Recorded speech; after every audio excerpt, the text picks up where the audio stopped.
اور 11ویں شریف عام طور پر ایسا طبقہ جن کے پاس علم نہیں ہے وہ یہی سمجھتا ہے کہ 11ویں شریف جو ہے یہ حضور سرکار بغداد آپ کے یوم وصال پر سالانہ عرس ہے، اور شاید آپ میں سے بھی کئی ایسے ہوں گے جو یہی سمجھتے ہوں گے کہ 11ویں شریف کی جو وجہ تسمیہ وہ یہ ہے کہ شاید 11 کی تاریخ کو سرکار غوث پاک کا آپ کا وصال ہوا تھا، یا کوئی اور ذہن بنا کے بیٹھا ہوگا کہ شاید آپ کا یوم ولادت ہے 11 کو، تو اس لیے یہ 11 کی نسبت سے ہم 11ویں شریف کے پروگرام کا انعقاد کرتے ہیں۔ پہلے چند جملوں کے اندر اس کی شرعی حیثیت کو سمجھنے کی کوشش کریں۔ 11ویں شریف یہ ایصال ثواب کی صورتوں میں ایک صورت ہے۔ توجہ ہے جی؟ میں پھر عرض کرتا ہوں کہ 11ویں شریف ایصال ثواب کی صورتوں میں ایک صورت ہے۔ ایصال ثواب کی ایک صورت کا نام 11ویں شریف ہے، اور شرعی اصطلاح کے اندر یہ مستحب عمل ہے۔ یہ بات سمجھنے کی ہے۔ کون سا عمل ہے جی؟ سبھی بول رہے ہیں۔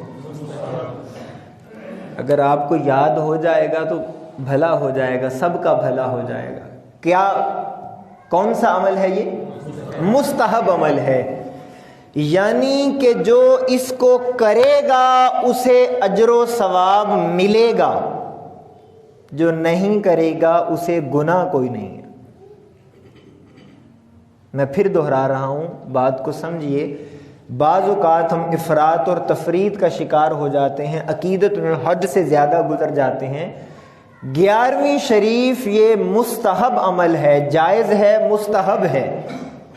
جس کا معنی مستحب ہونے کا یہ ہے، اس کا مطلب یہ ہے کہ جو کرے گا اس کے لیے اجر و ثواب ہے، بھلائی ہے، اچھائی ہے، نیکی ہے۔ لیکن جو نہیں کر رہا آپ اس کو گناہگار نہیں کہو گے، کیونکہ 11ویں شریف کرنا نہ یہ فرض ہے نہ یہ واجب ہے۔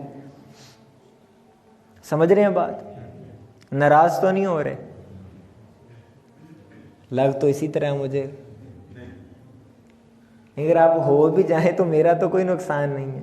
میں تو حقیقت بتا رہا ہوں دین اسلام کی آپ، اور کوئی بھی اس کو فرض اور واجب نہیں کہتا۔ یہ نہیں ہے کہ میں اختلاف کر رہا ہوں آج، مطلب 14 صدیوں کے بعد میں اختلاف کرنے لگا ہوں، نہیں۔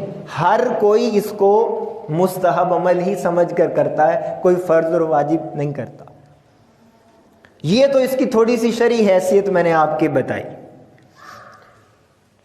اب جو بات قابل غور ہے اور جو آپ کے دلوں پہ لکھنا چاہ رہا ہوں، جس کو سن کر آپ کا ایمان تازہ ہوگا، 11ویں شریف کے پیچھے جو فلسفہ ہے وہ یہ نہیں ہے کہ حضور سیدنا غوث پاک رضی اللہ تعالی عنہ کا وصال 11 کو ہوا تھا تو اس لیے ہم 11 کو 11ویں شریف مناتے ہیں۔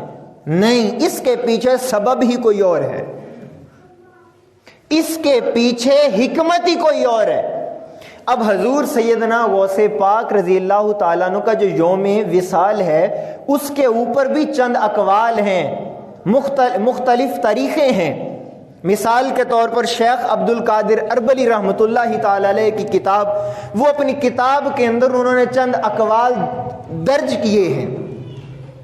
وہ فرماتے ہیں کہ 11 ربیع الثانی، یہ بھی یہ قول ہے، ان تاریخوں میں 11 ربیع الثانی کا قول بھی ہے، بروز پیر کا دن، پیر 11 ربیع الثانی۔ 9 ربیع الثانی کا قول بھی ہے کہ آپ کا وصال 9 ربیع الثانی کو ہوا۔ 10 ربیع الاول بھی ہے، اور 17 ربیع الاول بھی ہے، ربیع الثانی۔ یہ سارے اقوال آپ سرکار بغداد کے وصال کے اوپر کتابوں میں موجود ہیں، لیکن جو 11ویں شریف کے پیچھے وجہ ہے وہ حضور کا سرکار بغداد کا یوم وصال نہیں ہے۔ یہ آج آپ کے لیے دلچسپ اور نئی بات بتانے لگا۔ 11ویں شریف کو جو اتنی شہرت ملی ہے اور یہ سلسلہ اللہ تعالیٰ کی توفیق سے اب قیامت تک جو چلتا رہے گا، اس کے پیچھے سبب کوئی اور ہے۔ اور اچھا ضمناً یہ بات بھی عرض کر دوں کہ حضور سرکار غوث پاک کا ذکر کرنا یا کسی بھی ولی کا ذکر کرنا یہ ضروری نہیں ہے کہ اس کے یوم وصال پر ہی کیا جائے۔ ولیوں کا ذکر جب بھی کیا جائے وہ برکت کا باعث ہوتا ہے۔ ہاں، یہ کوئی محتاج نہیں ہے تاریخوں کے، تاریخ کا تعین کرنا یہ اپنی سہولت کے لیے ہوتا ہے۔ اسی طرح ختم شریف کے اندر ہوتا ہے، یہ کوئی فرض واجب نہیں ہوتا کہ چہلم کا ہے تو 40 دنوں بعد ہی کرنا ہے یا 10ویں کا 10 روز کے بعد، نہیں، یہ اپنی سہولت کے لیے وقت مقرر کیا جاتا ہے۔ اصل جو پیچھے تھوٹ ہوتی ہے وہ ایصال ثواب ہوتا ہے، وہ آپ جب بھی کر لیں، جس کے لیے کر لیں، جہاں بیٹھ کر لیں، 10 بندے کر لیں، 5 کر لیں، اور کچھ نہیں ہے تو اپنے گھر میں اپنی اولاد کے ساتھ بیٹھ کر لیں، اللہ پاک پھر بھی کرم فرما دیتا ہے۔ تو ذکر کرنے کے لیے تاریخ کے محتاج نہیں ہیں ہم، لیکن 11ویں شریف کے پیچھے فلسفہ کچھ اور ہے اور کچھ خاص ہے۔ وہ فلسفہ میں بتاؤں گا، لیکن ایک دفعہ محبت سے سبحان اللہ کی صدا دیں۔ آج ایمان تازہ ہو جائے گا آپ کا، اور ایسی باتیں جو آج آپ کے لیے بالکل نہیں ہوں گی، اور انہی کے لیے آج میں لیٹ ہو گیا ان کا حوالہ تلاش کرتے ہوئے، کہ بعض احباب کو پھر پریشانی ہو جاتی ہے کہ یہ بات کہاں سے آ گئی، یہ بات کہاں سے آ گئی، تو پھر میں حوالہ بھی تلاش کر لیا کہ آج پختہ بات آپ کے سامنے کی جائے تاکہ آپ کا ذہن کبھی شک میں مبتلا نہ ہو۔ تو حضور سیدنا غوث پاک کی نسبت سے جو 11ویں شریف ہے، آج اس کی وجہ تسمیہ سن لیں۔ حضور سرکار غوث پاک رضی اللہ تعالیٰ عنہ، اب محبت سے بولیے گا، ہر ماہ کی 11 تاریخ کو، ہر ماہ کی 11 تاریخ کو ایک مجلس علم بپا کرتے تھے۔ ایک مجلس علم کا انعقاد کرتے تھے جس میں طلباء شریک ہوتے، علماء شریک ہوتے۔ اس مجلس کے اندر آپ دین کی تعلیم دیتے، تعلیمات مصطفیٰ لوگوں کے سامنے بیان کرتے، دین کی صحیح فکر اور فہم لوگوں کے سامنے بیان کرتے۔ وہ مجلس علم جس کے اندر طلباء شریک ہوتے، اساتذہ شریک ہوتے، علماء شریک ہوتے، محدثین شریک ہوتے، فقہاء شریک ہوتے، اس کا انعقاد کرتے، اور اختتام کے اوپر پھر سرکار غوث پاک سب کو لنگر کھلایا کرتے۔ وہ مجلس ہر ماہ کی 11 تاریخ کو ہوتی، تو سرکار غوث پاک کی زندگی میں یہ مجلس ہوتی رہی۔ اللہ پاک کو آپ کا یہ عمل اتنا اچھا لگا، اتنا اچھا لگا کہ اللہ پاک نے اس سلسلے کو قیامت تک کے لیے جاری فرما دیا۔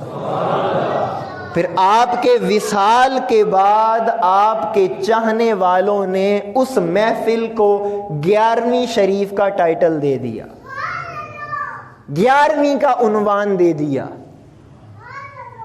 اور پھر ہوتا کیا، سرکار غوث الاعظم رضی اللہ تعالیٰ عنہ وہ سب خطاب ہوتا، دین کا درس دیتے، علم دیتے، تربیت دیتے۔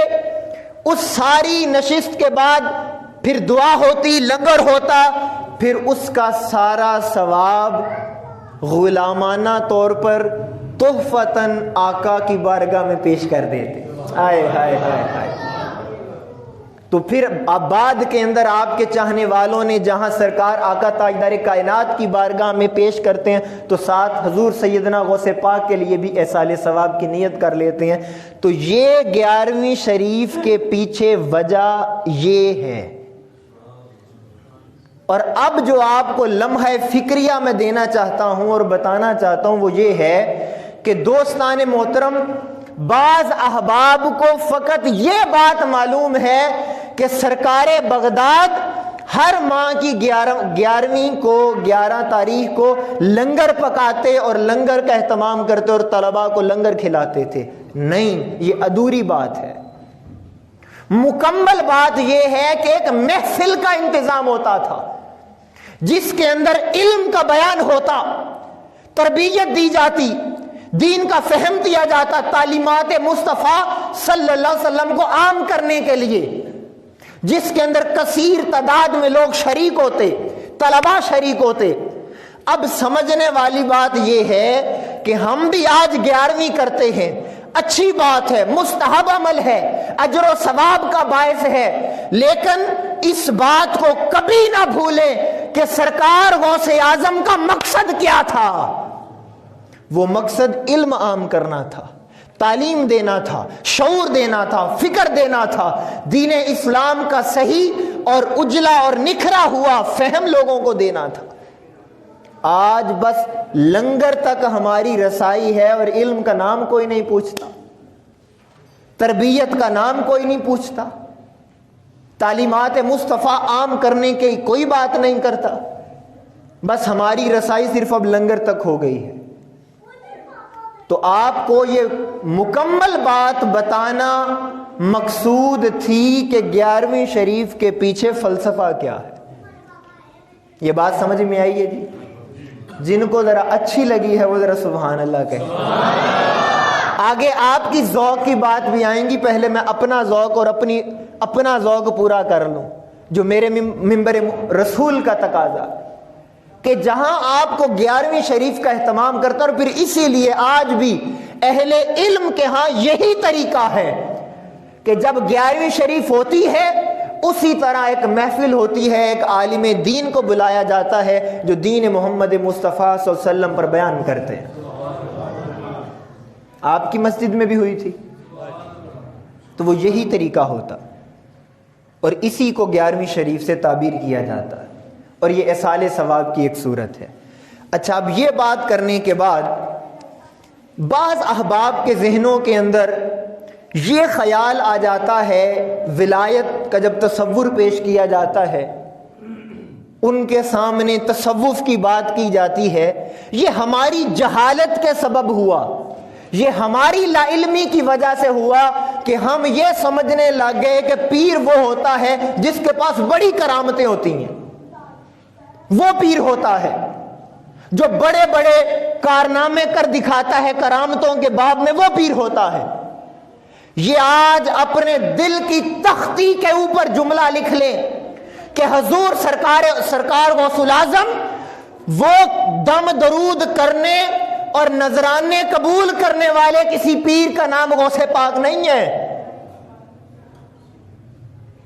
یہ غلط فہمی دور کر دیں. غوث پاک کس ہستی کا نام ہے جو روزانہ اپنے طلباء کو 13 علوم پڑھاتے تھے، جس کے اندر علم صرف ہوتا، علم نحو ہوتا، فلسفہ ہوتا، منطق ہوتا، تفسیر ہوتی، حدیث ہوتی. یہ سارے علوم سرکار غوث پاک پڑھاتے تھے. جو ہر روز علم کے سمندر بہا دیتے ہوں انہیں غوث پاک کہا جاتا. اور اللہ تعالیٰ نے وہ مقام دیا آپ کو. کئی لوگ ایسے تھے جو علم کے پیاسے تھے، سرکار غوث پاک انہیں علم سے ان کی پیاس بجھاتے. کچھ ایسے تھے جو پڑھ کے نہیں مانتے تھے، وہ نگاہوں کا فیض چاہتے تھے. جو نگاہوں کا فیض چاہتے تھے حضور غوث پاک نے ان کو نگاہوں کا فیض دیا. اور کچھ اس سے آگے تھے، کچھ ایسے تھے جو نہ کتاب کی مانتے تھے نہ نگاہ کی مانتے تھے، وہ دل کا حال مانتے تھے. سرکار غوث پاک نے ان کو دل کے حال سے منوا لیا. یہ سرکار غوث پاک ہیں. اور بڑے بڑے محدث، بڑے بڑے فقہا اور بڑے بڑے اس دور کے علماء وہ سرکار غوث پاک کے قدموں میں بیٹھ کے علم کی خیرات لیتے تھے. یہ پہچان ہے حضور سیدنا غوث پاک رضی اللہ تعالیٰ عنہ کی کہ علم کے باب میں آپ کا کوئی ثانی نہیں تھا، آپ جیسا اس دور میں کوئی نہیں تھا. اور ہمارے ہاں تعارف کیا کروایا گیا؟ بس کرامتیں، بس 11ویں شریف کی کھیر، مسئلہ یہ ہے کہ جب یہ باتیں غلط تصورات پھیلتے ہیں، اب کہنے کو تو یہ بات غلط نہیں ہے، کیا ہم 11ویں شریف کی کھیر نہیں پکاتے؟ کیا ہم ختم نہیں دلواتے؟ کہنے کو کیا حضور غوث پاک کی کرامتوں کا بیان نہیں ہوتا؟ سب کچھ ہوتا ہے، لیکن جب ایک چیز اپنے اصل کے اعتبار سے غلط ہو جاتی ہے پھر لوگ اس کے فہم کو، اس تصور کو سمجھ نہیں پاتے۔ اب ہمارے معاشرے میں آپ یقین ایمان سے بتائیں، کیا یہی نہیں سمجھا جاتا کہ جس کی کرامتیں زیادہ ہوں وہی بڑا پیر ہے؟ حالانکہ ولایت کا اس کے ساتھ تعلق ہی کوئی نہیں، تعلق ہی کوئی نہیں۔ ایک بات ضرور ہے، ولی کبھی جاہل نہیں ہوتا، اس بات پہ سبحان اللہ بنتی تھی۔ ولی کبھی جاہل نہیں ہوتا، اور جو جاہل ہو وہ کبھی ولی نہیں ہوتا، وہی ہمیشہ صاحب علم ہوگا۔ اور سرکار غوث پاک رضی اللہ تعالیٰ عنہ، اب یہ تو آپ کے علمی مقام کے اعتبار سے میں نے چند باتیں آپ کے سامنے پیش کی ہیں۔ اب وہ بات جس کے لیے مجھے دیر ہو گئی، جو تلاش کرتے کرتے مجھے دیر ہو گئی، اب ایک فرمان سنیے گا ذرا۔ وہ فرمان آپ سب نے سنا ہوا ہے۔ وہ فرمان یہ ہے کہ حضور سیدنا غوث العظم رضی اللہ تعالیٰ عنہ نے یہ اعلان فرمایا، قدم ھذہ علی رکبۃ کل ولی اللہ، میرا یہ قدم تمام اولیاء کی گردنوں کے اوپر ہے۔ محبت سے سبحان اللہ کی صدا، پھر محبت سے سبحان اللہ کی صدا۔ یہ حضور سیدنا غوث پاک کا قول کہ قدم ھذہ علی رکبۃ کل ولی اللہ، میرا یہ قدم کل اولیاء کی گردن پر ہے۔ اب اس مقام پر سرکار غوث پاک تھے۔ شیخ عبد القادر اربلی رحمت اللہ تعالی علیہ لکھتے ہیں کہ حضرت خواجہ معین الدین چشتی رحمت اللہ تعالی علیہ، خواجہ غریب نواز سنیے گا، وہ خراسان کے پہاڑوں کے اندر خلوت نشین تھے جب حضور غوث پاک نے یہ اعلان کیا کہ میرا قدم کل اولیاء کی گردن پر ہے۔ سنیے گا اور سبحان اللہ کی صدا دیجئے گا۔ خراسان کے پہاڑوں میں خواجہ غریب نواز تھے، ان کے کانوں میں حضور غوث پاک کی یہ آواز آئی، آپ نے اسی وقت سر جھکا دیا اور کہا کہ میری گردن پر بھی حضور آپ کا قدم ہے۔ اور اس کے اوپر شیخ عبد القادر اربلی فرماتے ہیں، وہ فرماتے ہیں خواجہ غریب نواز وہ پہلی ہستی تھے جنہوں نے سب سے پہلے اپنی گردن کو جھکا دیا تھا۔ جب آپ نے سب سے پہل کی گردن جھکانے کے اندر، تو پھر سرکار غوث پاک بھی تو بڑے شفیق اور رحیم ہیں۔ آپ نے ایک انعام دیا، وہ دو چیزیں انعام میں عطا فرمائیں۔ اب وہ انعام میں آپ کو بتاتا ہوں، مسکرا کے ہاتھ اٹھا کے سبحان اللہ کی صدا ہے، ہاتھ بلند کر کے سبحان اللہ کی صدا ہے۔ دو چیزیں انعام میں عطا فرمائیں جب آپ نے پہل کی اور گردن کو جھکا دیا۔ فرمایا غریب نواز، خواجہ معین الدین چشتی، میرے قول اور فرمان پر تو نے گردن جھکا دی ہے، لے آج خدا بھی تجھ سے راضی ہو گئے، مصطفیٰ بھی تجھ سے راضی ہو گئے۔ اور دوسری بات، پہلی بات کی کہ خدا بھی راضی ہو گئے، خدا بھی تجھ سے آج راضی ہو گیا معین الدین، اور مصطفیٰ کریم بھی راضی ہو گئے۔ اور دوسری بات، جا معین الدین، آج تجھے ہندوستان کی بادشاہت عطا فرما رہے ہیں، ہندوستان کی روحانی بادشاہت آج آپ کو عطا فرما رہے۔ پھر مقام یہ تھا۔ اب اس بات کے اوپر توجہ کے ساتھ سنیے گا، آپ نے سوچا کہ جو سرکار غوث پاک رضی اللہ تعالیٰ عنہ نے یہ کہا کہ میرا قدم کل اولیاء کی گردن کے اوپر ہے، اس کے پیچھے اصل کیا ہے، اس کی بیس کیا ہے، اس کی بنیاد کیا ہے، کیوں ایسا حضور سیدنا غوث پاک نے فرمایا؟ اور یہ بات یاد رکھ لیں، محبت کی ذرا توجہ کیجئے گا، یہ بات سرکار غوث پاک نے خود نہیں فرمائی، یہ کہلوائی گئی۔ مسکرا کے بولو یار، یہ کہلوائی گئی۔ اس کے پیچھے کیا راز تھا، اس کی بنیاد کیا ہے، اس کی بیس کیا ہے؟ سنیے گا، سنیے. شیخ عبد القادر اربلی نے اس بات کو لکھا اور حضور سیدی اعلی حضرت آپ نے اپنے فتاوی کرامات غوثیہ میں لکھا. وہ کیا بات ہے کہ آپ نے یہ بات فرمائی. اب آپ تڑپ جائیے گا. میں آج آپ کو اس راز سے پردہ اٹھانے لگا ہوں اور شاید یہ آپ نے پہلے نہیں سنا ہوگا کہ اس فرمان اور قول کے پیچھے بنیاد کیا تھی. حضور سیدی اعلی حضرت نے کوٹ لکھا، شیخ عبد القادر اربلی رحمت اللہ تعالی نے لکھا. کیا فرماتے ہیں کہ جب تاجدار کائنات صلی اللہ علیہ وسلم شب معراج براق پر سوار ہونے لگے تھے. بڑی خاص اور قیمتی بات کر رہا ہوں، یہ باتیں ایسے نہیں ملا کرتی لوگوں. بڑی خاص بات بتانے لگا ہوں. آقا تاجدار کائنات شب معراج جب براق پر سوار ہونے لگے تھے تو وہ براق جو تھا، جب آقا سوار ہونے لگے اس براق نے کہا آقا تاجدار کائنات ایک ریکویسٹ، ایک التجا ہے. فرمایا براق کیا ہے؟ فرمایا یا رسول اللہ آج سواری کے لیے میرا انتخاب کیا ہے، یہ اعزاز قیامت والے دن بھی مجھے عطا فرما دیجئے گا. اب محبت سے بولو، یہ کرم، یہ عنایت، یہ اعزاز قیامت والے روز بھی عطا فرما دیں. آقا تاجدار کائنات نے فرمایا میری بارگاہ سے کوئی خالی نہیں جاتا، جا یہ اعزاز بھی تجھے عطا فرمایا. اس نے کہا یا رسول اللہ کوئی نشانی عطا فرما دیں. اب سنیے، میرے آقا براق کھڑا تھا، میرے آقا نیچے تھے، میرے آقا نے اپنا دست کرم، اپنا دست شفقت اس کی گردن پر رکھا اور وہاں سے نور کا اظہار ہوا، وہ نشانی ہو گیا. اب جب اس براق نے دیکھا کہ تاجدار کائنات نے میرا انتخاب کیا، وہ خوشی سے مچل اٹھا اور اتنا خوش ہوا کہ وہ براق 40 ہاتھ اوپر چلا گیا. اب سنیے گا، خاص بات کرنے لگا ہوں.